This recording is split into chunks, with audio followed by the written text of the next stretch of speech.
Saudara, nama Gubernur DKI Jakarta Anies Baswedan terseret kasus dugaan penyelewengan dana yang dilakukan Lembaga Kemanusiaan Aksi Cepat Tanggap atau ACT. Diketahui, ACT diduga menyelewengkan dana untuk kepentingan pribadi petingginya. Menteri Koordinasi Politik Hukum dan Keamanan atau Menko Polhukam Mahfud MD menceritakan pengalamannya pernah diminta ACT untuk membuat video endorsement. Endorsement itu, kata Mahfud, dilakukan sekitar tahun 2016 sampai 2017. Mahfud mengungkapkan bersedia memberikan endorsement kepada ACT karena alasan kemanusiaan terkait korban bencana alam di Papua dan tragedi di Palestina.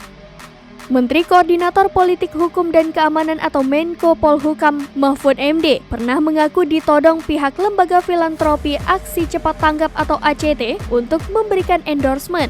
Hal itu diungkapkan Mahfud MD dalam sebuah cuitan yang diunggah di akun @muhmahfud pada Selasa 5 Juli 2022. Mahfud MD juga mengunggah video endorsement ACT yang berdurasi 1 menit 21 detik itu. Mahfud mengatakan endorsement ACT yang dilakukan pada periode sekitar 2016 sampai 2017 itu dilakukan atas dasar rasa kemanusiaan.